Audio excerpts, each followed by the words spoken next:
Halo Bapak Ibu Saudara. Sebenarnya tadi saya udah mau masuk yang di lagu yang pertama. Karena di lagu yang pertama itulah saya diingatkan waktu pertama kali saya lahir baru. Lagunya itu terus. Yesus Tuhan dan Allah kami. Cukup. Itu mengingatkan saya pertama kali lahir baru, begitu indahnya kasih setia Tuhan itu di dalam kehidupan saya. Kita memiliki namanya pengalaman-pengalaman bersama Allah itu tidak akan pernah hilang. Kasih Allah pertama kali memanggil Anda dan saya itu tidak akan pernah hilang. Waktu kita mungkin menjauh daripada Tuhan, mungkin kita keluar dari jalurnya Tuhan, atau mungkin kita sedang sendirian. Kayaknya merasa gak ada orang yang mengasihi saya, tapi Tuhan mengingatkan lagi. Di masa-masa pertama kali Tuhan memberikan kasihnya kepada kita, waktu Tuhan menyatakan kasihnya di dalam kehidupan kita, waktu Dia memanggil kita. Tuhan selalu menguatkan, meneguhkan anak-anaknya yang setia. Dan mau terus rela untuk dibentuk sesuai kehendak, sesuai dengan rencananya. Amin. Nah, pada hari ini Bapak Ibu Saudara, kalau kita kemarin banyak sekali mendengar tentang apa yang dikhotbahkan oleh Pastor Michael Ozzy, Pastor Michael Vishal juga, atau Dr. Paul. Bagaimana tentang buah-buah roh. Nah, pada hari ini saya akan mengambil salah satu dari buah roh itu. Dan salah satunya adalah kesetiaan. Oleh sebab itu pada hari ini saya ambil judulnya tentang kesetiaan. Kesetiaan itu dicari bukan hanya di dalam kerohanian saja, tapi di dalam dunia juga orang mencarinya. Benar gak? Coba kalau Bapak Ibu Saudara kita tidak setia, misalnya kita ikut, misalnya aja ya, tapi saya berharap tidak, ikut geng mafia gitu kan. Kan kalau nggak setia Bapak Ibu Saudara, pasti sudah lama, nggak akan lama. Tiba-tiba buang aja kalau orang yang nggak setia seperti itu. Dan kita buka di Galatia 5 ayat 22, sudah ayat yang tidak asing lagi Bapak Ibu Saudara. Kita baca sama-sama, tetapi buah roh ialah kasih, sukacita, damai sejahtera, kesabaran, kemurahan, kebaikan, kesetiaan. 23, kelemah lembutan, penguasaan diri, tidak ada hukum yang menentang hal-hal itu. Setiap orang yang telah lahir baru menerima Tuhan Yesus sebagai Tuhan dan Juru Selamat, Tuhan sudah memberikan Roh Kudus ke dalam orang itu. Setiap orang yang percaya kepada Tuhan Yesus, ketika dia menerima Tuhan Yesus sebagai Tuhan dan Juru Selamat, Roh Kudus sudah diberikan. Dan kalau Roh Kudus sudah diberikan berarti ada buah roh di dalam setiap orang itu. Memang tidak muncul begitu saja. Harus ada prosesnya. Benar gak? Buah roh itu harus ada prosesnya. Ada waktu yang akan menguji buah roh itu di dalam kehidupan Anda dan saya. Memang sudah ditempatkan, sudah diberikan benihnya ke dalam Anda dan saya. Tapi sekarang mau gak kita diberikan prosesnya untuk supaya buah-buah roh itu nampak, tercermin dalam kehidupan kita. Amin. Buah roh itu bukan hasil dari perbuatan kita Bapak Ibu Saudara. Melainkan tanda kehadiran dari karya Roh Kudus dalam diri kita sebagai orang percaya. Buah roh itu tidak berdiri sendiri. Tadi kan ada tetapi buah roh itu ialah kasih, sukacita, damai sejahtera, kesabaran, kemurahan, kebaikan, kesetiaan, kelemah lembutan, penguasaan diri. Buah roh itu tidak berdiri sendiri, tapi saling berkaitan. Tidak bisa orang mengatakan, ya saya punya buah roh seperti ini, saya punya kasih doang. Atau saya punya kelemah lembutan doang. Enggak bisa. Buah roh itu sudah ada satu paket dalam kehidupan Anda dan saya. Kita harus memberikan rela. Kita harus rela dibentuk oleh Tuhan, oleh firman Tuhan. Supaya buah roh itu nampak, tercemin dalam kehidupan kita semua. Amin. Kita sebagai orang percaya memiliki keseluruhan buah roh itu. Roh Kudus sendiri yang akan menolong kita, yang akan memampukan kita agar supaya buah roh itu tercermin dalam sikap tingkah laku kita. Roh Kudus sendiri akan menguatkan kita, meneguhkan kita, akan membimbing kita. Dan kalau Roh Kudus bekerja di dalam kehidupan kita, Dia tidak akan pernah lepas dari firman-Nya. Kalau orang yang berkata ada Roh Kudus, dengar suara Roh Kudus seperti ini, tapi kelakuannya enggak sesuai dengan firman Tuhan, itu ngeroh itu, roh gitu, ngerok itu. Jangan terlalu ngeroh, tapi sesuaikan dengan firman Tuhan. Kalau engkau mendengarkan, kalau kita mendengarkan suara Roh Kudus, lihat kepada firman. Apakah itu sesuai dengan firman Tuhan? Apakah itu cuma suara hati kita? Atau suara dunia? Atau suara cuman yang kelihatannya itu baik, tapi itu tidak sesuai dengan firman Tuhan.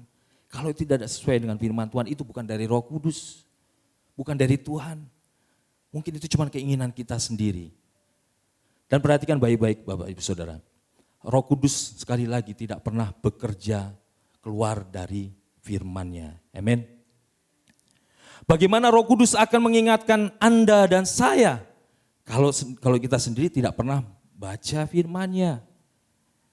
Tidak pernah habis dari kitab Kejadian sampai kitab Wahyu. Kita baca Kejadian aja, terus Wahyu saja, selesai kan? Pinteran. Orang Kristen itu paling pintar mencari alasan.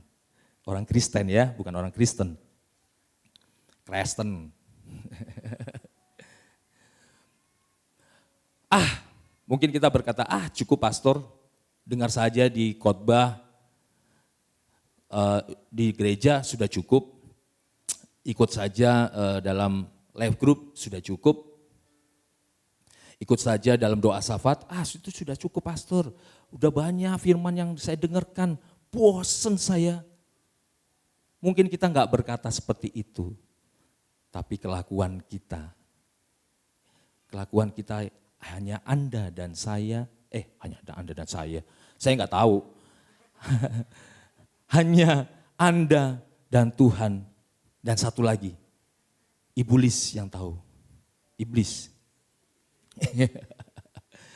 Hanya Anda, Tuhan dan iblis yang tahu kelakuan Anda. Mungkin gak ada yang tahu ya iblis siapa itu ya. Nanti saya ceritakan lain, di luar ini aja Bapak Ibu Saudara. Bapak Ibu Saudara, sebuah komputer atau sebuah laptop ini, kalau tidak diisi oleh program-program, maka laptop itu tidak akan pernah berguna. Benar gak?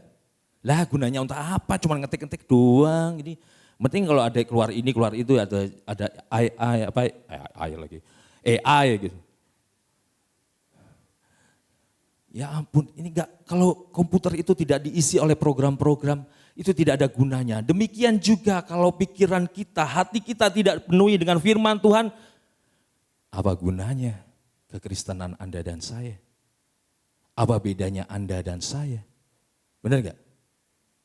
Ya, orang gak pernah baca firman, ditanyain firman ini, lu baca aja lah. Gampang kok itu baca dalam Alkitab. Kita nggak tahu di Alkitabnya di mana, kita nggak tahu. Ini orang Kristen atau orang Kristen ya mungkin ya.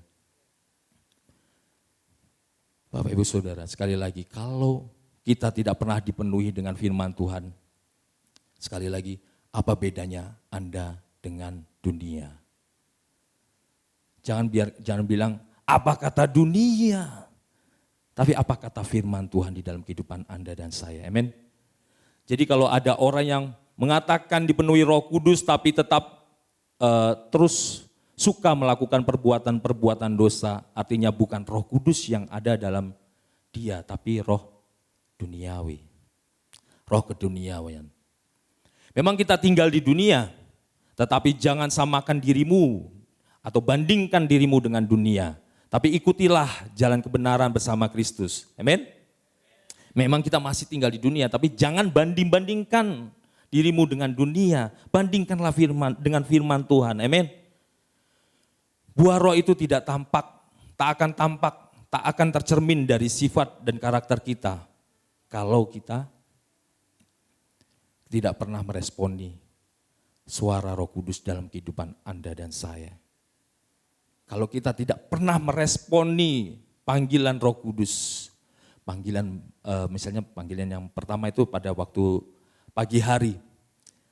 Hai Anang, bangun pagi, berdoa dong, ayo berdoa. Masih ngantuk aku Tuhan. Aku masih ngantuk Tuhan.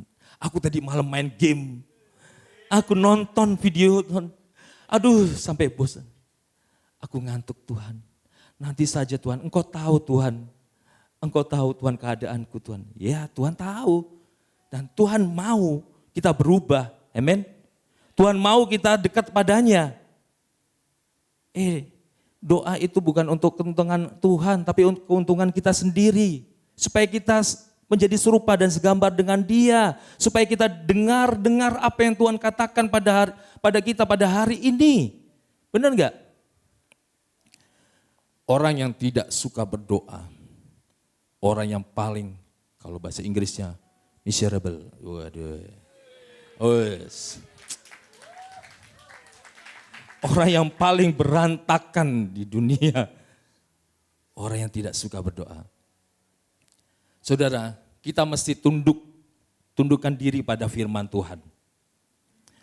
Dan ikuti apa yang firman Tuhan katakan. Buah roh itu akan tampak dalam kehidupan kita kalau kita tadi mau tunduk dan mengikuti apa yang firman Tuhan katakan. Semua buah roh itu tadi yang saya bilang, semua buah roh itu penting dan saling berkaitan satu dengan yang lain. Karena dari roh yang satu yaitu Roh Kudus.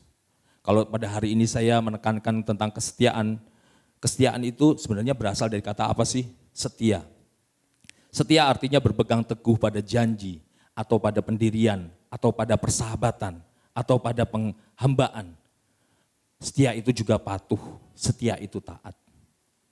Saudara, setia itu bukanlah perasaan. Ini yang Pastor Visal katakan, tapi itu benar. Setia itu bukan perasaan. Saya merasa setia. Saya setia loh. Aduh, yang menilai setia Anda dan saya itu bukan diri Anda dan saya, tapi orang lain di sekitar Anda. Orang yang di sekitar Anda itu yang akan menilai Anda di dalam keluarga Anda, dalam persahabatan Anda, dalam pekerjaan Anda, dalam sekolah Anda. Orangnya itu akan lihat, ini orang yang setia apa enggak sih? Apa ini orangnya ini, cuman gampang-gampangan aja. Kau datang dan pergi sesuka hatimu. Dia bilang gitu. Ya.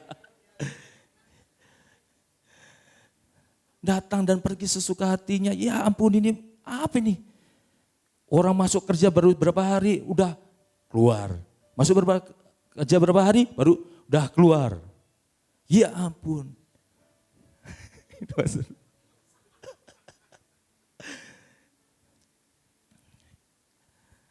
Memang kita hidup bukan dari penilaian orang lain Bapak Ibu Saudara. Benar, kita tidak hidup dalam penilaian orang lain. Tapi kita tidak pernah bisa memberhentikan orang lain untuk menilai diri kita. Dan kita tidak bisa memberhentikan, tadi yang saya bilang tadi, memberhentikan orang lain untuk menilai kita. Hanya dekat pada Tuhan saja buah roh Anda dan saya itu akan nampak. Amin. Akan tercermin. Kesetiaanmu pasti akan teruji nyata dari waktu ke waktu. Kalau kita dekat sama Tuhan, kalau kita mau tunduk kepada firman Tuhan, orang lain akan menilai itu. Ini orang yang setia. Apapun keadaannya kok dia selalu berdoa sih? Ini orang yang setia. Apapun keadaannya kenapa dia selalu memuji Tuhan?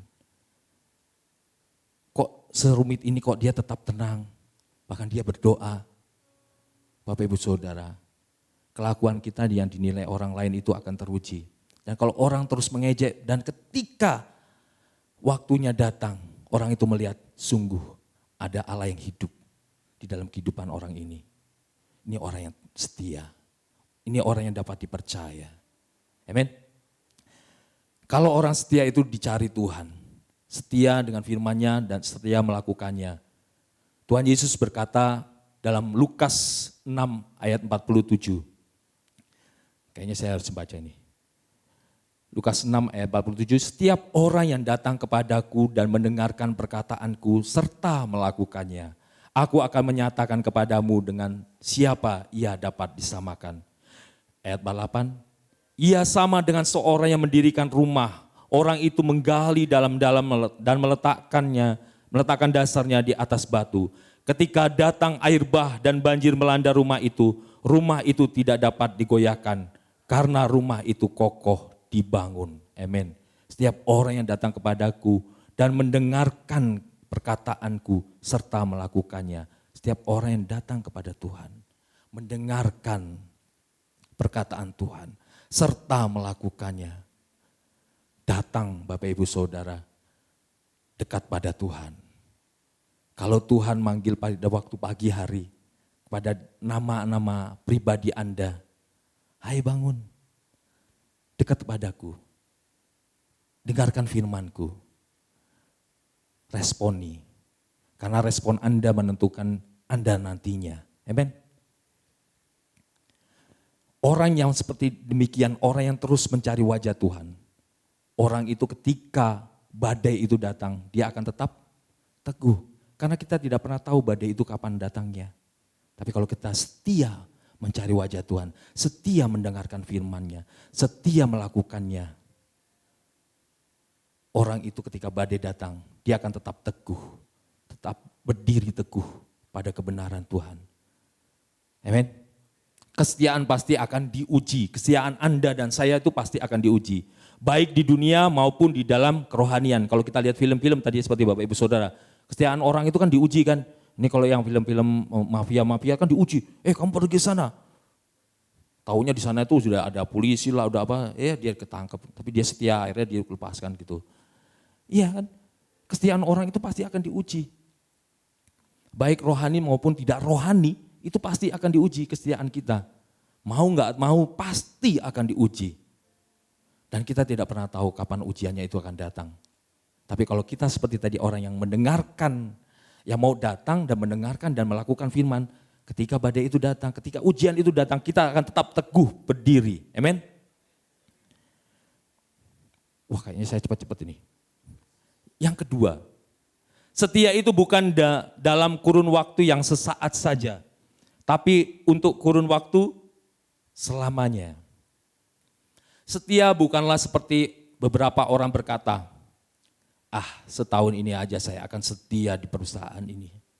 Nanti tahun depan dan selanjutnya, saya keluar. Terserah saya mau cari yang lain, yang lebih bagus. Setia itu bukan seperti itu Bapak Ibu Saudara. Setia itu sampai selamanya. Kecuali kalau di perusahaan itu tidak sesuai dengan firman Tuhan, Anda tahu itu tidak sesuai dengan kebenaran firman Tuhan, berdoa kepada Tuhan. Jangan buru-buru keluar. Tuhan pasti menyiapkan segala sesuatunya. Jangan buru-buru memberi keputusan, mengambil keputusan. Putus hubungan dengan pekerjaan maksudnya. Setia pada Tuhan. Tuhan pasti memberikan jalannya. Amin. Kalau kita berkata seperti yang tadi yang saya bilang, nanti ajalah setia itulah, atau hanya setahun ini ajalah saya cukup setia di gereja inilah misalnya, nanti lainnya udah pasti Tuhan memberikannya jalan yang terbaik. Kalau kita berkata begitu dalam hati kita, bertobat Bapak Ibu Saudara. Kita tidak pernah tahu apa-apa yang akan terjadi ke depannya. 1 jam dari sekarang kita tidak pernah tahu. Benar gak? Besok kita tidak pernah tahu apa yang akan terjadi. Tapi waktu kita setia pada Tuhan, Tuhan sendiri akan memberikan perlindungan kepada kita. Tuhan sendiri akan menuntun kita, membimbing kita ke jalan-jalannya yang benar. Amin. Masa sih Tuhan membawa ke tempat yang jahat di dalam kehidupan kita? Tidak pernah. Kalau Tuhan mengizinkan melewati lembah kekelaman, Tuhan masih ada di situ. Engkau ada di situ Tuhan. Di lembah kematian Tuhan juga masih ada di situ. Gadamu dan tongkatmu itu yang menghibur aku. Itu kata Daud. Dia tahu bagaimana seorang gembala itu. Dia tahu waktu dia membimbing gembalanya lewati lembah-lembah kekelaman. Antara dia atau dombanya yang mati. Kan bisa jatuh dia. Tapi dia tetap setia menggembalakan dombanya. Dia tahu Tuhan itu setia. Amin. Apa yang kau tabur hari ini sekarang akan kau tabur esok hari. Mungkin esok hari dan tidak tahu berapa lama itu akan terjadi. Tapi apa yang kau tabur itu pasti engkau tuai. Baik itu yang baik maupun itu yang jahat sekalipun. Engkau akan tuai. Mungkin bukan Anda dan saya yang akan menuainya. Mungkin juga anak Anda. Atau cucu Anda, kita tidak pernah tahu. Apa yang kita tabur itu yang akan kita tuai. So, perhatikan baik-baik apa yang kau tabur hari ini. Itu dalam ini saya kalau nggak salah, dalam profil saya kan saya. Apa yang kau, beneran, promo. Tapi beneran, saya nggak tahu kenapa tiba-tiba dikasih inspirasi seperti itu. Apa yang kau tabur hari ini? Perhatikan baik-baik apa yang kau tabur hari ini. Yang ketiga Bapak Ibu Saudara. Setia itu perlu komitmen. Benar enggak? Saya mau setia dengan pasangan saya. Hai. Orang-orang yang sudah melakukannya, komitmen diperlukan. Amin. Kan saya belum. Tapi enggak boleh. Kita belajar setia dari sekarang. Kalau dari sekarang aja tidak pernah setia, jangan harap Anda nanti akan setia Bapak Ibu Saudara. Terutama anak-anak muda ini. Iya deh. Benar enggak yang sudah menikah Bapak Ibu Saudara? Dilatih dari sekarang. Setialah pada Tuhan. Setialah sampai mati. Kan ada lagunya itu kan? Nanti. Setia itu tidak tergantung pada kondisi, tetapi tetap berkomitmen untuk berpegang teguh dan melakukan kebenaran apapun kondisinya. Dan Bapak Ibu Saudara, hanya orang yang dewasalah orang yang mau berkomitmen. Benar gak? Kalau orang masih bayi, apa yang ada udah berkomitmen? Haleluya, kalau ada. Enggak ada, hanya orang dewasa yang berkomitmen, yang berani berkomitmen. Amin. Setia itu melekat pada orang yang dewasa rohaninya, bukan pada bayi-bayi rohani. Dewasa rohani bukan berarti orang itu tahu Alkitab. Tadi saya bilang dari Kejadian sampai kitab Wahyu, dia tahu bolak-balik semuanya. Orang yang dewasa rohani itu tahu isinya, juga melakukannya. Bukan hanya sekedar tahu saja, tapi dia melakukannya. Itulah namanya orang yang dewasa rohani. Dan kedewasaan itu selama kita masih hidup akan terus bertumbuh. Kalau selama kita memupuk di dalam Tuhan, kalau kita selama kita terus bersekutu dengan Tuhan, kedewasaan itu, rohani itu akan terus bertumbuh. Sampai kita berjumpa dengan pencipta kita. Dia akan terus bertumbuh Bapak Ibu Saudara. Tidak akan pernah berhenti. Amin. Kalau masih bayi rohani belum teruji setianya, waktu akan menguji apakah kita setia atau tidak setia. Orangnya bayi rohani, jangan buru-buru Bapak Ibu Saudara. Kalau dalam pelayanan diberi kesempatan-kesempatan ini, hati-hati Bapak Ibu Saudara, kasihan. Karena ujian itu pasti akan datang. Ajar mereka dalam kesetiaan dulu. Ajar mereka kebenaran firman Tuhan dulu. Supaya mereka ketika ada ujian, mereka tetap kuat. Amin. Mereka percaya akan firman Tuhan, mereka percaya juga ada hamba-hamba Tuhan yang mengajari mereka, yang menuntun mereka, tidak membiarkan begitu saja. Amin. Siapakah role model kita yang menjadi acuan kita itu adalah yang paling setia? Yesus. Yang pasti Yesus Kristus lah, siapa lagi? Yang pasti Tuhan Yesus kita.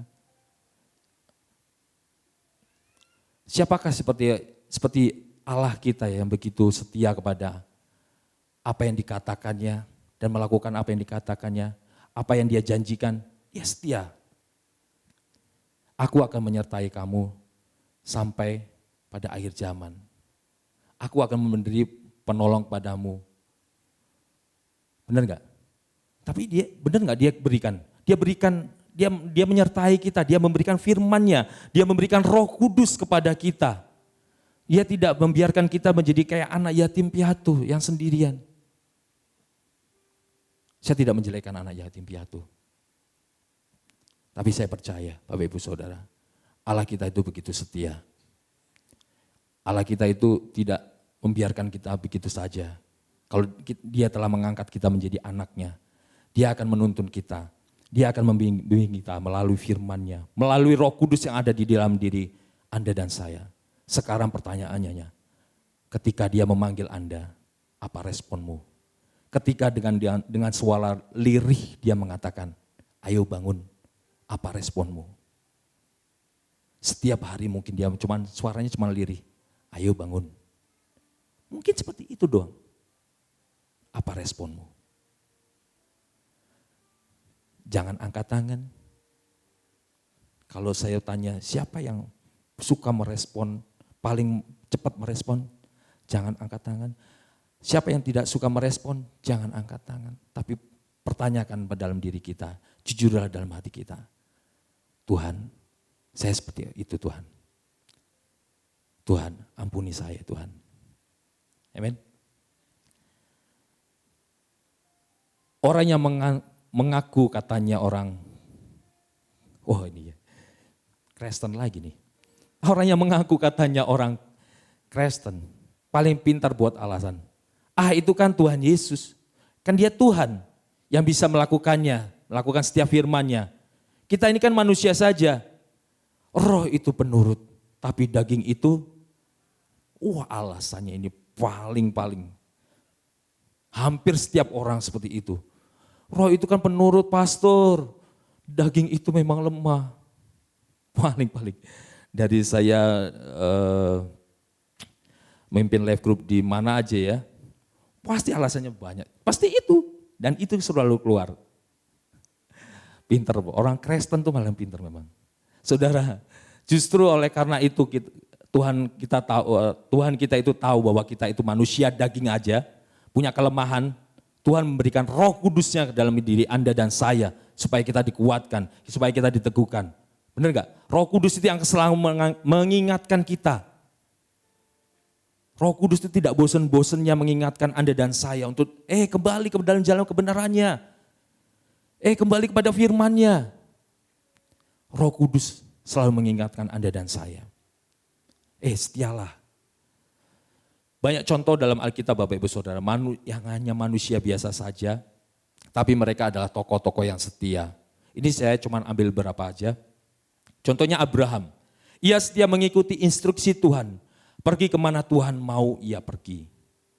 Ia setia menantikan janji Tuhan, akan keturunan walaupun kondisinya tidak memungkinkan punya keturunan. Abraham setia walaupun tidak melihat janjinya.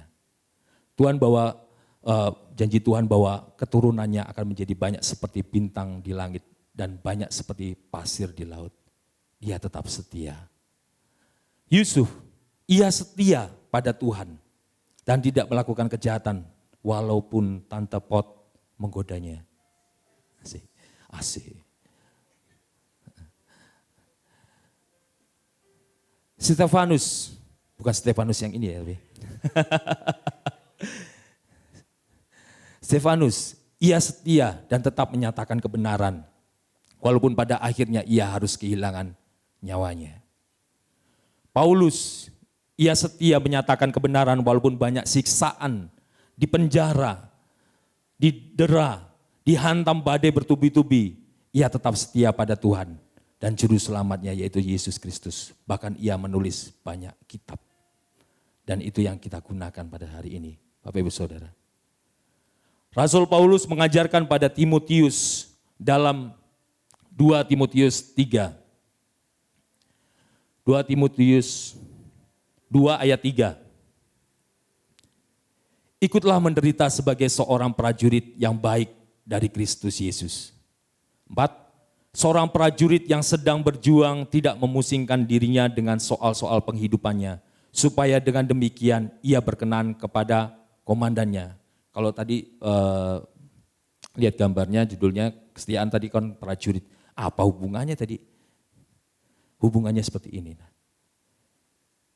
Rasul Paulus tahu bahwa Timotius itu bukan seorang prajurit. Timotius itu suka sakit-sakitan. Tapi Rasul Paulus mengingatkan kepada Timotius, belajarlah dari seorang prajurit yang tidak memusingkan dirinya. Kalau coba prajuritnya memusingkan dirinya penghidupannya waktu perang. Aduh, istriku di sana, aduh anakku di sana, dia balik lagi. Padahal musuh sedang menyerang. Komandannya gimana? Komandannya babak belur Bapak Ibu Saudara. Enggak akan dipakai lagi prajurit itu. Seorang prajurit itu akan dituntut kesetiaannya, ketaatannya. Benar enggak? Kita adalah prajurit-prajurit Kristus. Amin. Kita adalah laskar-laskar Kristus. Apakah siap diutus? Aminnya sedikit. Amin. Tadi Dr. Paul sudah menyinggung. Ini aku Tuhan, utuslah aku. Atau enggak, ini aku Tuhan, utuslah dia. Mungkin kita enggak berkata gitu, tapi dalam hatinya, oh utuslah dia Tuhan, utuslah dia. Utuslah Pastor Joa, oh Tuhan. Bukan Wilma ya, bukan. Enggak akan dekatnya sampingnya Wilma. Kita mungkin tidak berkata demikian, tapi aduh Tuhan, kalau saya diutus ke sini, aduh. Apakah kita menjadi laskar-laskar Kristus yang siap diutus? Apakah kita menjadi prajurit-prajurit yang sedang memusingkan dengan kekhawatiran kita sendiri? Apakah kita mau menjadi laskar-laskar Kristus yang siap diutus Bapak Ibu Saudara? Itu kita tanyakan pada diri kita sendiri. Dan jawablah pada diri Anda sendiri, apakah saya seperti itu? Seorang prajurit yang setia akan melakukan tepat seperti yang apa komandannya perintahkan. Masalahnya kita ini bukan prajurit tadi kan, benar-benar prajurit. Bukan juga dididik secara prajurit. Kan kebanyakan kita akan beralasan begitu. Itu kan prajurit di pastor, kita kan bukan prajurit, kita juga nggak dididik prajurit. Ya biarin aja itu prajurit. Alasannya banyak sekali, makanya orang Kristen itu ada aja alasannya. Rasul Paulus tahu, tadi yang seperti saya katakan, Rasul Paulus tahu bahwa Timotius itu bukan seorang prajurit. Tapi Rasul Paulus sedang mengajarkan untuk Timotius belajar menjadi seorang prajurit yang setia dan taat. Amin. Kalau mau dipakai Tuhan, ini pakai aku Tuhan, tapi kita tidak mau setia dan taat, ya apa gunanya? Benar enggak? Ini aku Tuhan, utuslah aku, tapi kita tidak mau setia dan taat. Tunggu dulu, nanti kasihan kalau dilepaskan. Ngerti kan Bapak Ibu Saudara? Setia dulu, maka Tuhan akan memberikan seperti yang apa Tuhan kehendaki dalam kehidupan kita. Amin. Sekarang, deklarasi nih. Enggak. Katakan pada tetanggamu, kamu adalah orang yang setia. Tetangga yang lain.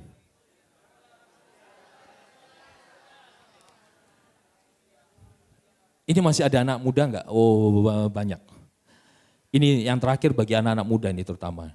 Sebenarnya bagi setiap orang ya. Saudara, tadi kalau saya katakan bahwa orang yang menilai engkau setia atau tidak, dan setiamu itu akan diuji dalam sekolah, pekerjaan, persahabatan atau dalam keluarga, terutama anak-anak muda atau saudara-saudara yang mempunyai orang tua yang masih ada saat ini. Saya mau katakan, hormatilah orang tuamu, kasihanilah orang tuamu, kedua orang tuamu. Jangan biarkan kata-kata yang jahat keluar dari mulutmu kepada mereka, supaya panjang umurmu, seperti firman Tuhan katakan. Hormatilah mereka, kasihanilah mereka selama mereka masih hidup. supaya panjang umurmu. Bapak Ibu Saudara, kenapa saya membawakan ini? Karena saya tahu saya bukan lahir dari dan dibesarkan dari keluarga yang luar biasa, dari keluarga yang misalnya kaya atau tidak. Saya dari keluarga yang biasa-biasa saja. Saya lahir di perkebunan, jauh dari kota Bapak Ibu Saudara. Jadi anak kebun. Saya tahu bahwa ibu saya itu bukan orang yang pintar. Sekolah dasar aja tidak tamat.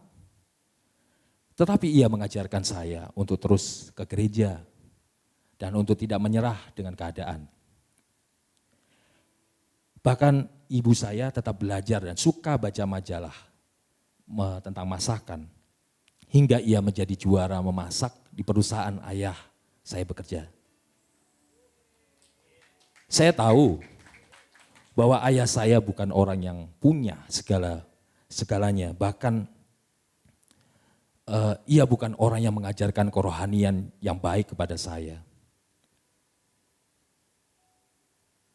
Tapi ia mengajarkan saya untuk menjadi orang yang kreatif. Untuk membuat prakarya-prakarya sekolah. Dan menjadi orang yang sabar kalau sedang memancing. Karena saya paling gak sabar, kalau mancing saya suka pindah ke sana, pindah ke sini. Sabar. Dia mengajarkan kesabaran kepada saya. Mungkin kedua orang tua saya juga tidak pintar dan tidak, tadi saya bilang tidak pintar dan tidak mengajarkan yang baik. Tapi saya belajar dari mereka bagaimana kreatif, bagaimana tidak menyerah, bagaimana menjadi sabar, bagaimana terus ke gereja. Mereka lah yang Tuhan percayakan dalam kehidupan saya. Mereka lah yang Tuhan percayakan dalam kehidupan Anda. Mungkin Anda lebih pintar, lebih rohani daripada orang tua Anda dan saya. Dari orang tua Anda. Mungkin Anda lebih pintar secara rohani. Mungkin Anda lebih pintar secara sekolah. Sekolah Anda tinggi. Tapi hormatilah orang tuamu. Kasihlah mereka. Janganlah mulutmu keluar kata-kata cacian makian kepada mereka. Supaya panjang umurmu. Kenapa saya bawakan ini? Karena saya tahu Bapak Ibu Saudara, kalau Anda setia dalam keluarga Anda juga, orang lain akan melihat, ini anak yang berbakti, ini anak yang orang setia. Dan itu menjadi berkat bagi orang lain. Amin. Kesetiaan itu dimulai dari sekarang Bapak Ibu Saudara. Kesetiaan itu tujuannya adalah untuk kemuliaan Tuhan aja. Bagaimana Tuhan akan dimuliakan melalui kehidupan Anda dan saya. Amin. Kesetiaan itu akan diuji selagi kita masih hidup. Dan kalau kita terus tinggal dalam firman-Nya, kalau kita mengikuti firman-Nya, Tuhan sendiri akan memperlihatkan kepada siapa kita akan disamakan. Orang yang membangun rumahnya dalam dasar yang teguh. Amin. Jadilah setia dan tetaplah setia. Jadilah setia dan tetaplah setia sampai kita bertemu dengannya, yaitu Tuhan Yesus kita. Amin. Mari kita berdoa Bapak Ibu Saudara. Bapa, di dalam namamu Yesus Kristus, kami mengucap syukur Tuhan buat kasih setiamu dalam kehidupan kami Tuhan. Kami mengucap syukur buat segala perbuatanmu di dalam kehidupan kami Tuhan. Kami percaya oleh karenamu saja Tuhan, oleh karena kasih-Mu Tuhan, kami boleh mendengarkan firman-Mu Tuhan. Sedikit firman-Mu ini Tuhan. Kami percaya Tuhan Engkau sendiri yang sedang bekerja dalam kehidupan kami semua Tuhan, dalam hati kami Tuhan. Ampuni kami Tuhan. Kalau sering kali kami memberontak kepadamu Tuhan. Kami tidak setia Tuhan kepadamu Tuhan. Ampuni kami Tuhan. Pulihkan kami Tuhan. Kami percaya Engkau lah Allah yang setia dan adil Tuhan. Engkau yang mau memulihkan keadaan kami Tuhan. Engkau sendiri yang mau membimbing kami, menuntun kami Tuhan. Supaya kami bisa menjadi seperti yang Engkau mau kami menjadi Tuhan. Bukan karena kuat dan gagah kami Tuhan. Tapi karena kasih dan setiamu, karena roh-Mu di dalam kehidupan kami Tuhan. Kami percaya Tuhan. Dan itu semua bagi kemuliaan-Mu saja Tuhan. Kami percaya Engkau sendiri yang akan menjadikan bejana-bejana-Mu Tuhan. menjadi alat kemuliaan-Mu Tuhan, dimanapun kami ditempatkan. Engkau sendiri yang menjadikan kami orang-orang yang setia, anak-anak yang setia Tuhan, hingga akhirnya Tuhan, sampai kami berjumpa dengan Engkau Tuhan. Kami percaya bukan karena kuat dan gagah kami Tuhan, tapi karena kasih dan setia-Mu, karena Roh-Mu saja di dalam kehidupan kami Tuhan. Itu yang menguatkan kami, meneguhkan kami, sehingga nama-Mu saja yang dipermuliakan dalam kehidupan kami Tuhan. Tuhan, pada saat ini Tuhan, hamba berdoa bagi setiap umat-Mu di tempat ini Tuhan. Biarlah mereka pulang dengan berkat-berkat dari Allah Bapa, cinta kasih daripada Yesus Kristus, dan persekutuan yang manis bersama Roh Kudus dari sekarang sampai Maranatha. Biarlah mereka, perjalanan mereka diberkati Tuhan, keluar masuk mereka diberkati Tuhan, pekerjaan mereka diberkati Tuhan, kuliah mereka diberkati Tuhan, sekolah mereka boleh diberkati Tuhan, rumah tangga mereka diberkati Tuhan, dan nama-Mu saja dipermuliakan. Di dalam nama-Mu Yesus Kristus, kami kembalikan segala pujian kami, segala hormat kami hanya bagi satu nama, Yesus Kristus Tuhan. Haleluya. Amin. Terima kasih Bapak Ibu Saudara, sampai bertemu kembali. Tuhan Yesus memberkati.